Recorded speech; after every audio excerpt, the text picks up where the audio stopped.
45.000 евра ќе легнат на контото на фудбалскиот клуб Воска Спорт, собственост на контроверзниот Нефи Усеини. На 2 месеци пред избори, градоначалникот Георгиевски со последниот ребаланс на буџетот му додели 2.750.000 денари на председателот на Охридскиот огранок на ДУИ и до неодамна советник во градскиот совет Усеини, финансирајќи го неговиот клуб. Двојните аршини се гледаат кога пред 2 години побаравме средства за поддршка на Охридскиот кошаркарски клуб. Тогаш власта ги одби, правдајќи се дека не финансира приватни клубови, реагираат од ВМРО ДПМНЕ. Зарем сега не се работи за приватен спортски клуб? Дали ова представува дел од предизборниот подкуп на Георгиевски? Георгиевски е уценет и со пари од граѓаните сега ги плаќа фактурите од минатите избори, за кој е должник кон неговиот коалиционен партнер.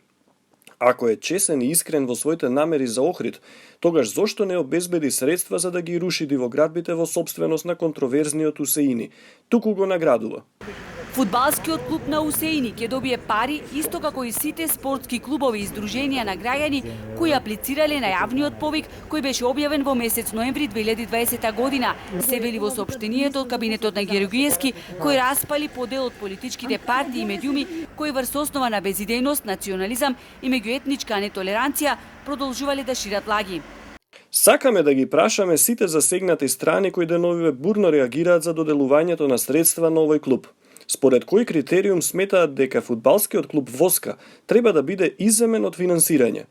Дали луѓето кои живеат на тој дел од градот се помалку вредни? Жално, срамно и недозволиво е спортот и спортските клубови да се користат како тема за манипулација со јавноста и во дневно политички цели. Но експертите за Алфа брифираат дека доделувањето на средства не само што воопшто не е наивно, туку е и незаконски. Со законот за спорт, сите спортски здруженија треба да бидат регистрирани како здруженија на граѓани или како акционерски друштва. Општините доделуваат средства претежно за масовен спорт, тоа е студентски и ученички спорт, а во случајов се работи за приватен клуб. Општината може да помогне, но не сме директно да финансира. Ребаланс на буџет не се прави за кеширање во приватни клубови, олеснувајќи го буџетот за илјадници евра. Експертите укажуваат дека Советот на општина Охрид не требало да дозволи да помине ваквиот ребаланс. Сега Министерството за локална самоуправа може да оспори ваквата одлука или да се поведе постапка пред Уставен суд за оценување на уставноста и законитоста.